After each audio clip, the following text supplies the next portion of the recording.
Secunderabad parade మైదానం వేదికగా జరిగే ప్రధానమంత్రి నరేంద్ర మోడీ బహిరంగ సభ ఏర్పాట్లు పూర్తయ్యాయి. పోలీసులు కట్టుదిట్టమైన భద్రతా ఏర్పాట్లు చేశారు.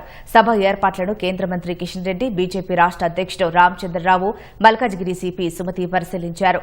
బహిరంగ సభ ఏర్పాట్లపై మరింత సమాచారాన్ని మా ప్రతినిధి జ్యోతి కిరణ్ పరేడ్ గ్రౌండ్ నుంచి అందిస్తారు. ప్రధానమంత్రి నరేంద్ర మోదీ రేపు రాష్ట్ర పర్యటనకు రాబోతున్నారు. మూడోసారి ప్రధాని అయ్యాక తొలిసారి రాష్ట్రానికి రాబోతున్న ప్రధానికి ఘనస్వాగతం పలికేందుకు బీజేపీ రాష్ట్ర నాయకత్వం అన్ని రకాల ఏర్పాట్లు అయితే చేసింది. తెలంగాణ సంస్కృతి సంప్రదాయాలు ఉట్టిపడేలా బతుకమ్మలు, బోనాలు, ఏదైతే మహిళా డప్పు నృత్యాలతో భారీ ఘనస్వాగతం పలికేందుకు అయితే అన్ని రకాల ఏర్పాట్లు చేసింది. రేపు మధ్యాహ్నం 2:50 బెంగళూరు నుంచి ప్రత్యేక విమానంలో బేగంపేట విమానాశ్రయానికి చేరుకుంటారు.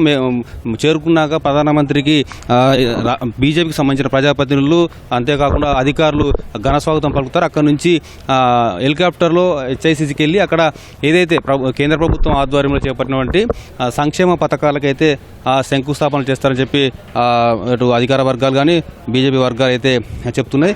ఏదైతే 9,400 కోట్ల విలువైన పలు అభివృద్ధి ప్రాజెక్టులను మోదీ ప్రారంభిస్తారని అయితే చెబుతున్నారు. ప్రధానంగా జహీరాబాద్ ఇంటిగ్రేటెడ్ ఇండస్ట్రియల్ స్మార్ట్ సిటీతో పాటు జాతీయ రహదారి నేషనల్ హైవే 163 విస్తరణ పనులకు శంకుస్థాపన చేస్తారని చెప్పారు. అంతేకాకుండా వరంగల్లో ఏదైతే కేంద్ర ప్రభుత్వం ఆధ్వర్యంలో చేపట్టిన పీఎం మిత్ర మెగా టెక్స్టైల్ పార్కు ఉందో దాంతోపాటు హైదరాబాద్ మల్కాపూర్లో green field POL terminal, Kazipet Vijayawada multi tracking railway ప్రాజెక్టులోని పలు విభాగాలు, అంతేకాకుండా కాజీపేట రైల్ బైపాస్ లైన్ కూడా జాతికి అంకితం చేస్తారని అయితే పార్టీ వర్గాలు ఇప్పటికే చెప్తున్న పరిస్థితి. మొత్తంగా ప్రధానమంత్రి పర్యటన నేపథ్యంలో పోలీసులు కట్టుదిట్టమైన భద్రతా ఏర్పాట్లు అయితే చేశారు. హెచ్ఐసిసి ప్రోగ్రాం ముగించుకున్న తర్వాత ప్రధానమంత్రి నేరుగా అక్కడే హైటెక్ సిటీలో ఉన్నటువంటి సింధు హాస్పిటల్కి వెళ్ళి అక్కడ సింధు హాస్పిటల్ని ప్రారంభిస్తారు. సింధు హాస్పిటల్ ప్రారంభించిన తర్వాత మళ్ళీ బేగంపేట విమానాశ్రయానికి చేరుకుంటారు. బేగంపేట విమానాశ్రయంలో పార్టీ ముఖ్య నేతలతో సమావేశం అవుతారు. రాష్ట్రంలో నెలకొన్న తాజా రాజకీయ పరిస్థితులపైన కూడా నేతల నుంచి అన్ని విషయాలు తెలుసుకుంటారు. పార్టీ రాష్ట్రంలో ఎలా బలహీనంగా ఉంది, క్షేత్రస్థాయిలకు ఎట్లా అనే అంశాలపైన కూడా మార్గనిర్దేశనం అయితే చేస్తారని అయితే తెలుస్తుంది. మొత్తంగా అది ముగించుకున్న తర్వాత సికింద్రాబాద్ పరేడ్ మైదానానికి సాయంత్రం 6:30 చేరుకొని 7:30 వరకు బహిరంగ సభా వేదికగా ప్రజలను ఉద్దేశించి మోదీ ప్రసంగించారు. అయితే ఏదైతే ప్రధానమంత్రి మూడోసారి ప్రధాని అయ్యాక తొలిసారి రాష్ట్రానికి వస్తున్నారు. అంతేకాకుండా ఇటీవల జరిగిన 5 రాష్ట్ర ఎన్నికల ఫలితాల్లో అటు బెంగాల్, అస్సాం, పుదుచ్చేరిలో బీజేపీ ఘన విజయం సాధించింది. ఎప్పటి నుంచో లక్ష్యంగా పెట్టుకున్న బెంగాల్లో బీజేపీ ఘన విజయం సాధించిన తర్వాత రాష్ట్రానికి వస్తున్న ప్రధానమంత్రి ఏదైతే పరేడ్ మైదానం వేదికగా ఎలాంటి రాజకీయ వ్యాఖ్యలు చేయబోతున్నారనే ఒక చర్చ అయితే నడుస్తుంది. అటు బీజేపీ వర్గాలే కానీ రాజకీయ వర్గాల్లో కూడా మోదీ ఎలాంటి వ్యాఖ్యలు చేస్తారు, రాజకీయ మార్పులు ఎలాంటి సంభవిస్తాయనే ఒక అయితే నడుస్తుంది. మొత్తంగా మనం చూడొచ్చు విజువల్స్లో సికింద్రాబాద్ పరేడ్ మైదానంలో మోదీ హాజరయ్యే బహిరంగ సభ సంబంధించిన అన్ని ఏర్పాట్లు అయితే చకచక జరిగిపోయి పోలీసులు కూడా కట్టుదిట్టమైన భద్రత ఏర్పాటు చేశారు. మొత్తం సికింద్రాబాద్ పరేడ్ మైదానం మొత్తం తమ ఆధీనంలోకి తీసుకొని అన్ని రకాల ఏర్పాట్లు అయితే చేశారు. మనం చూడొచ్చు మొత్తం బారికేడ్లు కూడా వేశారు.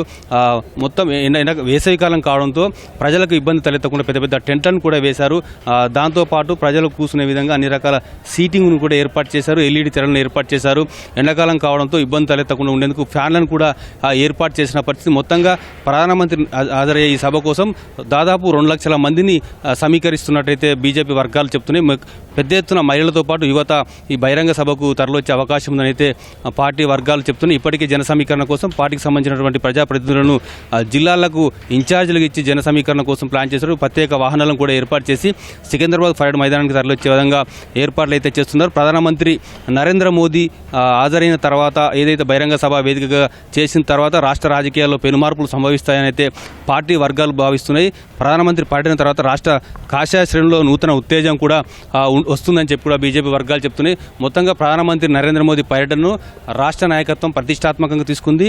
అంతేకాకుండా భారీ ఘనస్వాగతం పలికేందుకు కూడా 2,000 మంది మహిళలతో డప్పు నృత్యాలు కానీ బతుకమ్మలు, బోనాలతో భారీ ఘనస్వాగతం పలికేందుకు అయితే ఏర్పాటు చేస్తుంది. కెమెరా పర్సన్ దేవేందర్తో జ్యోతి కిరణ్, ఈటీవీ న్యూస్, హైదరాబాద్.